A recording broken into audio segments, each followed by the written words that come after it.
Welcome back to This Sacred Life. I'm Shan Vanderleek, and today I'm speaking with Jami Hearn. Jami is amazing. She's a medium. She is an attorney. She is the host of Witches, Bitches, and Dead People, a brand new podcast that I had the pleasure of working with her on. In addition to all of this, she has a thriving international coaching business, is an Akashic Records expert and teacher, and has been a successful attorney for more than 20 years.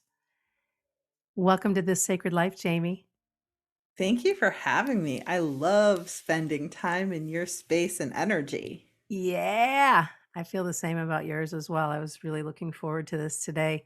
And as you know, before I get started, I get still, light a candle, set some intentions, and pull an oracle card. And today I was not surprised that the Sacred Rebels Oracle was calling by Alana Fairchild. That seemed apropos for you. And in the world, not of the world, was the card that came up. And yeah, and this is this beautiful, naked, red-haired woman. Her hair almost looks like octopus tentacles with fish swimming all around her, and she's just in pure bliss. And the message is, it's safe for you to become naked with life. This doesn't necessarily mean stripping off and running wild in public, but it does mean stripping back your beliefs, strongholds, mental or emotional security blankets so that you can live with less obstruction than ever before. Conditioned beliefs about money, time, security, having, locking away, holding, and controlling can be surrendered and allowed to fall away. Just wondering how that resonates with you. Well, as long as I can do all of that and run naked in public, I'm down with it. Right? It goes on to talk about the softening in life as well, and the trust in the flow and faith in the flow of life, and to nakedly accept what is. I'm actually in the process of doing a ton of ancestral healing right now. So the stripping down and softening is absolutely present in my everyday life. I had an interesting conversation with my great-grandmother yesterday, who's been in spirit for almost 30 years. So, yeah, I'm there. I totally resonate with that. Oh, that's so cool. I love that. There's not a time usually when it doesn't, but this one really felt like, oh. And even the title before you get into it, in the world, not of the world. Right? Right? I want to talk to you today about several things, but one of the things that I learned about you that I didn't know in our work together is that one of the ways you're living your divinity is by raising Tibetan yaks. What? Like, help me, tell me that story. I got to know. So, I fell in love with alpacas about 10 years ago. And I went, I don't do anything half-assed. I go all in, go big or go home. I acquired about 25 alpacas, and then I figured, oh, I should probably identify a game plan about at least paying for what it takes to raise them, aside from generating revenue. So I went to a fiber event where I learned how to build a business around alpaca fiber, and the people there also raised yaks. And so I came home and told my husband about it, and he said, well, that seems a lot more manly than alpacas. Let's get some yaks. So our yak farm was born. We no longer have alpacas, and we still have yaks. My favorite one is Gabriel. He is a bottle baby. His mama rejected him on day one, and it was a hot July day. My husband called me. I was at work, and he said, you better stop on the way home and get something to feed this baby. And I was like, what baby? Gabe and I then forged quite a bond. I was covered in yak shit a minimum of 3 times a day for about 6 weeks. But he still thinks I'm his mama 6 years later. And he will try to get between me and any other human who happens to be in the pasture. I don't know if you know what a yak looks like, but they are rather intimidating with enormous horns. Oh, yeah, So, yeah. And so Gabe, they're beautiful. they are. I love that Gabe is your protector. That in itself, and that relationship that you have created over the last 6 years. How cool is that? Oh, it is. And my kids, I think they actually use it as a selling point to attract a little attention from girls because they'll tell their friends at school, "Oh, you should come over and you could snuggle with my mom's yak." Oh my gosh. Oh my gosh. Hey, you wanna see our Tibetan yaks? Right? Oh my gosh, that's great. That's great. Well, I know that you're so multifaceted, and your work around living your divinity and supporting others to explore that and what that looks like. That's where I'd like to go from here is a little bit more about how you're doing that, and then segueing into the importance of seeing how important intuition is, the intuition, as you call it, as your superpower, and how you help people create a stronger connection with their intuition and with their spirit, kind of following the roadmap that you've been following. Awesome. Where shall we start? All about you. I think we should start all about you. I'm an only child, so I can get on that page. As am Um, I. I seem to have a lot of only children in my sphere. Um, so I have had a connection with spirit my entire life. I didn't know that other children didn't have additional people who lived in the house that didn't come and sit at the dinner table. I just thought that that was a normal part of evolution. Turns out not everyone has that experience, and it is my mission to allow everyone the knowledge that they have the skills to access that experience if they choose to. So many people are fear-based and they've shut down whatever connections they have, and I want to blast that open. I want to normalize talking to dead people and having exactly the communication and guidance that's available to you. And sometimes I'm a little overboard with that. Maybe overzealous is a proper description of that. But I infuse that connection with spirit and my intuition in essentially everything I do. And it is such a valuable approach to interacting with others and cultivating the life that I desire. I mean, we talked about shedding the old stories and things that are no longer serving us.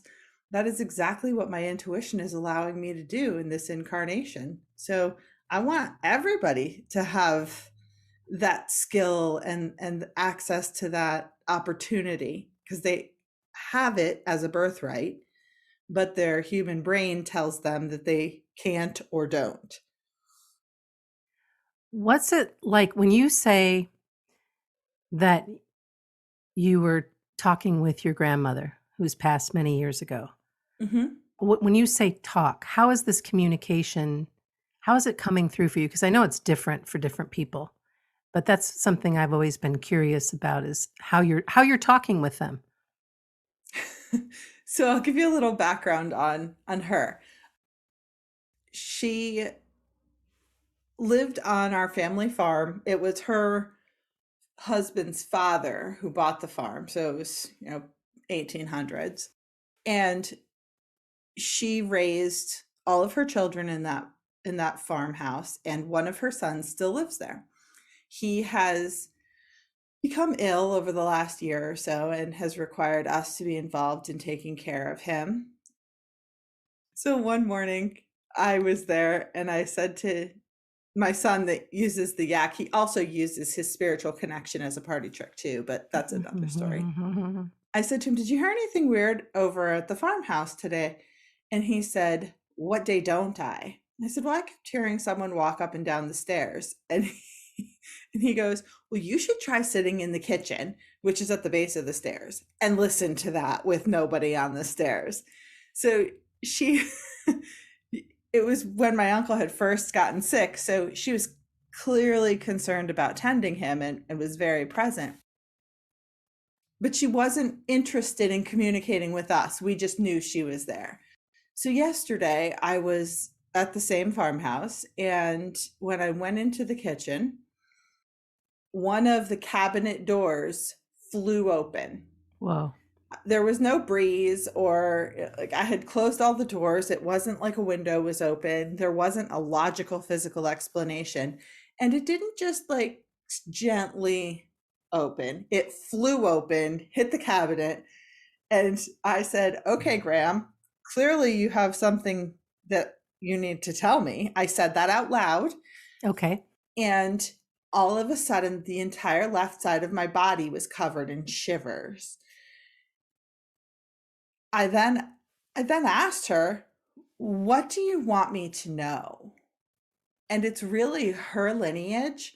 She's my mother's mother's mother. So it's her lineage that I've been doing a lot of work on.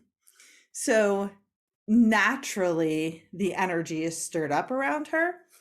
And her only message to me was, "Pay attention and see where I lead," which is kind of interesting to me because I'm the leader. Mm-hmm. I'm rarely one to follow. Right.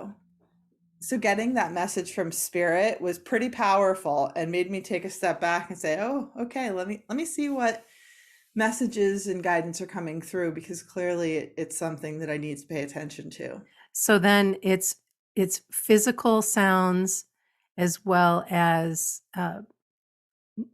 internal intuitive knowings about what the message is. Yes. Okay. Okay. The majority of the information I receive is like internal. I call it seeing it on the drive-in movie theater screen in my head. Okay. But I do hear, and sometimes I feel, I do see. So I have a multisensory experience, but the majority is knowing and seeing internally. Cool. I found that the majority for me is definitely sound and knowing. On occasion, I'll hear, years and years ago, I started just hearing "shan," like right before I would wake up, like right, who knows, whatever. And I was Yeah, pretty sure it was my grandma at the time, and that I'd never met. And that was kind of the beginning of it. And I was like, okay, well, that's interesting. Or sometimes I'll hear music, like, yeah. wow, like incredible music. I don't even know how to really explain, kind of angelic music. But I just wondered, I'm grateful for your answer to that, because I realize there's just so many ways to receive if you're open to it. Absolutely. And there was I don't want to keep this about me, but I do have a tiny little story to share. That I was doing a bunch of planting, and I had the plants in the mud room and some in in this craft room, laundry room area, whatever. And one of the pieces of a collage that I was making said "the art of intuition," or "the art of awareness." That was what it was, "the art of awareness." Mm. And it was sitting on top of one of the leaves, one of the plants. And I'm like, oh, well, that's interesting. Because I've had messages like this before, where the written messages showing up, written messages. Yeah. And then I'm like, oh, that's cool, whatever. And I put it where it belonged, and it was just kind of cool. And then later, I was planting the basil, and I wasn't planting it. I was like stuffing it back down and watering it. I noticed the plant needed to be reorganized, and this piece of paper is sticking out of the dirt. And it was the same thing. It was the same piece of paper, The Art of Awareness. Hello. Hello.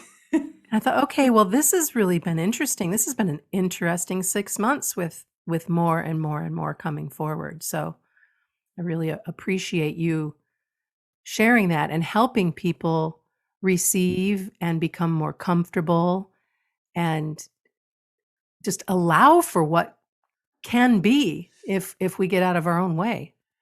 Absolutely. And the most important nugget that I wish to impart to people is don't question yourself. Just allow the information to flow, even if you don't do anything with it at first. I teach a lot of classes around building your intuition and becoming a medium and learning the Akashic records and like all the things. And the common thread among them is learning to trust yourself. Mm. If you are continually caught up in that, oh, I don't know, it's probably wrong cycle, then your connection isn't going to grow because your guides don't want you to be in that wrong, shame, victim type of energy. They want you to flourish. So if you're falling into those negative vibrations around the messages they're giving you, they're not going to continue giving you messages like that. Now, of course, if you're about to walk out in front of a speeding car, your protector guide is still going to be like, Shan, don't do it. But it's not going to flow. Right. And that's what I'm noticing is the more this art of awareness, which is so funny how prevalent, how that message is just so spot on. Of course it is. Yeah. With manifesting and having a thought about, oh, I wonder if this duck is going to come back and visit this year that came back and visited me for days last year before she went off to do her thing. Guess who was here this morning? The duck. The duck. Just hadn't thought about her before yesterday. Here she was. Yes. Here she was. So she totally sent her energy out. And as you felt it in your aura intermingling with your energy, that caused the conscious thought to be like, oh, there's the duck. Yeah.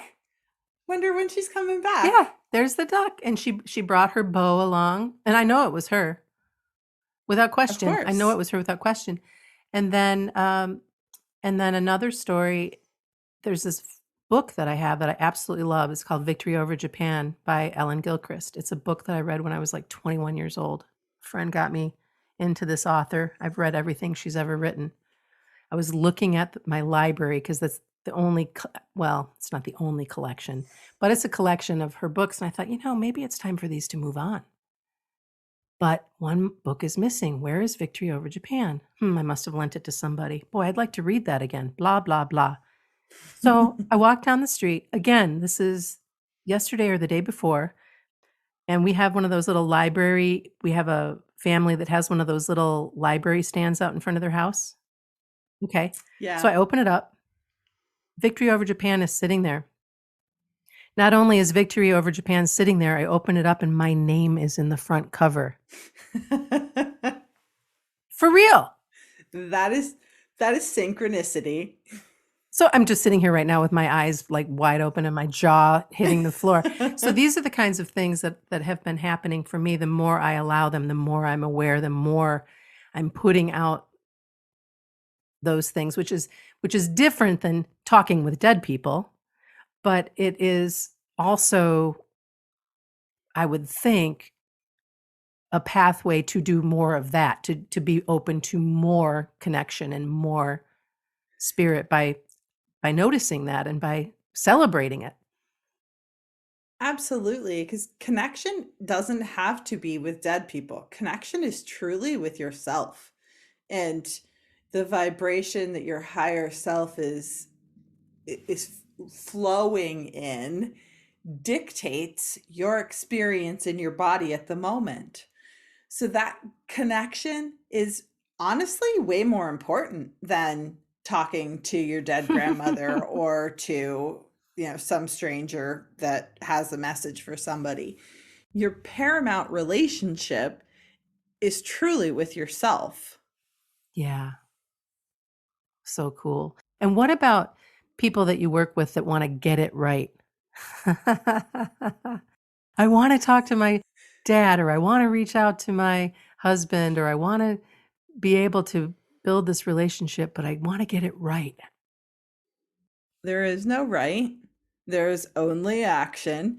And you don't get to dictate who you get to connect with. They come in when they're ready. When I was 16 years old, my best friend was killed. And I have seen him a number of times since then, but he doesn't talk to me. And for a lot of years, I would go to every mediumship development circle, gallery reading, anything where I could be with people, other people like me, longing for a message from him. And it wasn't until about 10 years ago that I recognized the more pressure I created, the less likely I was to be open to receive that message. So you have to find the beauty in just receiving what comes through without judgment, without expectation. And doesn't that just like play a huge trick on your ego when you're asked to release those things? Yeah, the surrender. And again, it goes back to the card that I pulled Yeah. as well, is to be able to just surrender and allow and trust in the flow and let things come as they come. Yes. Mm. More about intuition being your superpower, please. I believe that there is no one who knows better for me than me. And often, the version of me that knows best is not the one showing up in the conversation, sitting in this chair, interacting with other humans. It is the version of me that has access to a much higher level view. And that the guidance that that version of me offers is invaluable.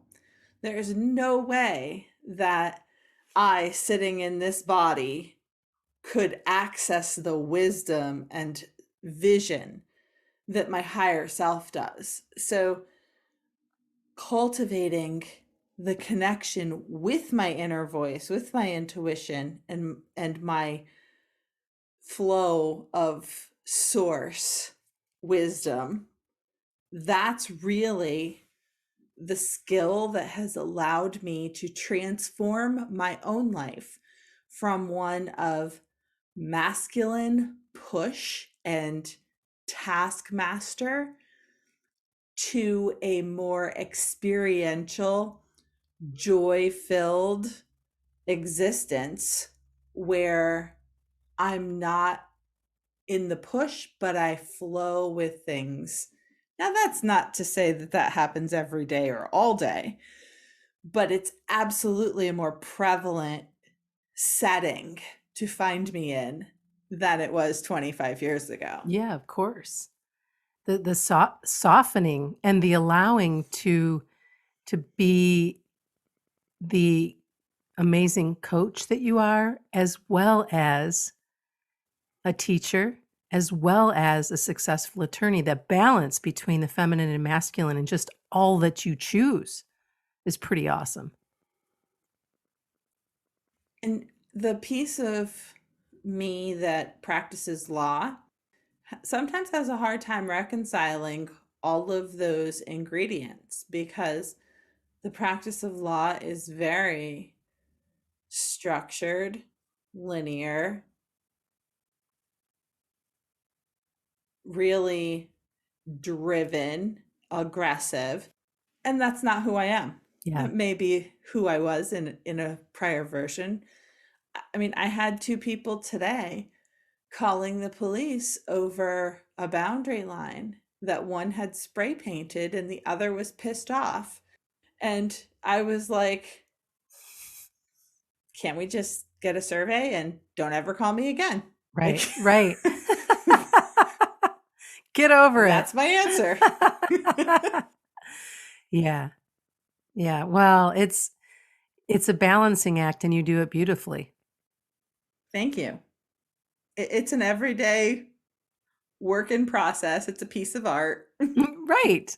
Right. Speaking of a piece of art, I like to ask the wonderful women that I interview to share with me what walking in beauty represents for them. So what does walking in beauty represent for you? Connection with nature. I am a mountain girl. There's magic in the mountains and a beauty and allure that I don't feel a connection with in other places. I mean, other places are magnificently beautiful too. But I can lose myself in that connection with nature in the mountains. So that's where I spend a lot of time. Yeah. I feel that way with Lake Michigan. That's my power place. That's where I can go and get lost and I'm so grateful. I'm so grateful it's so close that I can walk to it.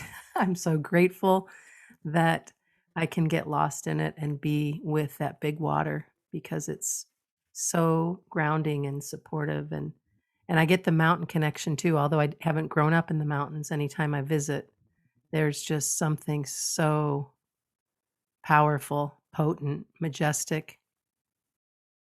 Before we head on our way today, Jami, do you have any special offerings that you want to share? Any information that you'd love for our listeners to explore? I have so many things that I'd love for people to explore.